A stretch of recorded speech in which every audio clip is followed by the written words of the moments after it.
السلام عليكم. معكم فاتحة بوشيخي، موظفة سابقا في قطاع العام. بغيت نبارطاجي معكم اليوم القصة ديالي مع سرطان ديال الثدي. في 2011 اكتشفت عندي سرطان ديال الثدي، وما نكذبش عليكم الحياة ديالي تغيرت بواحد الدرجة كبيرة. جاني واحد الخوف كبير. فكرت في وليداتي، عندي 3 الوليدات. فكرت في حياتي، ربما سالات، ربما سي لا فان، حيت كيقولوا vous avez une tumeur، وبالنسبه ليا tumeur سي كونداني، سي لا مور، سي مي. دوزت هاد الفتره هذه وانا واحد النهار نفكر، قلت بوكوا با غادي جو في غاشي ما في بسبب هاد لا مالادي هادي. انا خديت قرار على انني غنحاول نتعايش معها كجميع الامراض اللي كنعرفوا، خصوصا وانني شفت ناس اللي تبارك الله عليهم يعني تصابوا بهذا المرض وقدروا انهم يتعايشوا معاه. الوغ منيت الحمد لله تعرفت على هاد لاكتيفيتي، قدرت انني نخرج من لا زون دو كونفور ديالي، لا زون اللي ربما كانت كلها زون اللي هي بلان دو شوز نيجاتيف. خلاتني تعرفت على ناس. لو مومون اللي مع لا مالادي ديالي كنت جي اغيتي لو طرافاي ديالي بوندون 3 زون. في ديك 3 زون قلبت على البديل اللي غيغير لي حياتي. الوغ كما قلت لكم يعني تعرفت على ناس جدد. لاكتيفيتي حسيت بها انها غيرت لي من الشخصيه ديالي. كان عندي ان غران ديفلوبمون او نيفو دو ما بيرسوناليتي. وليت غنقول لكم 90% نسيت لا مالادي ديالي.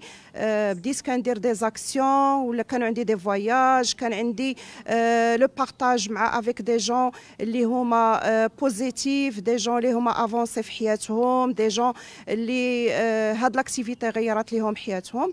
الوغ او بو دون اني قدرت انني نغير حياتي بواحد الدرجه اللي هي كبيره. قارنتها بالمده العمل ديالي في القطاع العام اللي هي مده ديال تقريبا اكثر من 28 سنه، وفي ظرف عام قدرت انني نحقق نتائج ممتازه. اولا الصحه ديالي، لان من غير المنتوجات كان لو بارطاج افيك دي جون بوزيتيف، دي جون اللي عندهم لا فيزيون، دي جون اللي كيشوفوا بعيد. داك لو بارطاج ديالهم غير ليا حياتي. دوزيام دي شوز، اكتشفت مع لو بروجي ان بيزنس اللي هو عطاني دي ريفونو اللي ما كنتش كنحلم بهم، دي ريفونو اللي ساعدوني في الدراسه ديال ولادي في اليترونجي. كان عندي لو بروجي اللي عجبني فيه بزاف، انني لقيت راسي خدمت على لو ديفلوبمون بيرسونيل ديالي، فو انني اون فام اللي داز اون فاز اللي هي كريتيك. لقيت راسي كنعاون الناس وحدين اخرين انهم في لا ميم يعني ايطا اللي هما بحالي، انهم حتى هما يغيروا حياتهم.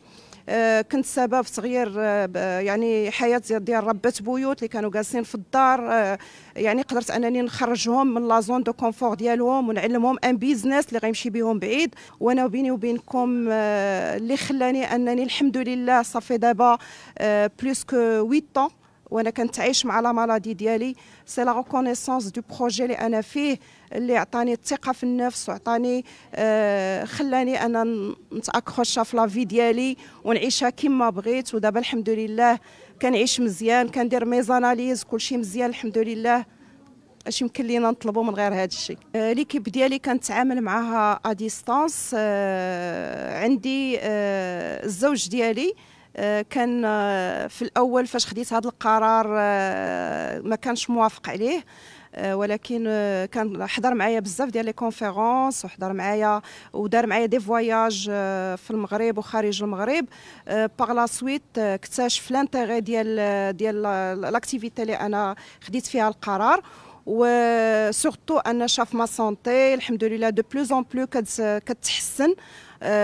بيان سور الا بري لا ديسيزيون، الا انتغري اوسي لاكتيفيتي معايا، ودابا معايا في لاكتيفيتي كيعاونني وكيساعدني، ومن هذا المنبر كنشكرو بزاف. النصيحة ديالي لجميع النساء أنهم يبادروا بالكشف المبكر على سرطان ديال الثدي، ويعرفوا بأنها ما هي إلا البداية، لأن بزاف الناس كيحسب لهم راها نهاية، ما هي إلا بداية. وخذوني كمثال، يعني صافي دابا بريسك 8 يعني 8 سنين من العمر ديالي، عمر جديد، حياة جديدة. يعني il n'est jamais trop tard de commencer، لأن أنا كنقول vous avez كيقولوا هما vous avez une tumeur، mais أنا كنقول لهم vous avez une autre vie devant vous à vivre. إذا تشبتوا بالحياة، la vie est belle، أكتوبر est rose. وان شاء الله حاولوا تفاداو كاع لي زوند نيجاتيف، واللي عنده شي مشروع، واللي عنده شي عمل، واللي عنده شي مهنه يحاول يسيرها يوميا بطريقه طبيعيه، لانه مرض كجميع الامراض.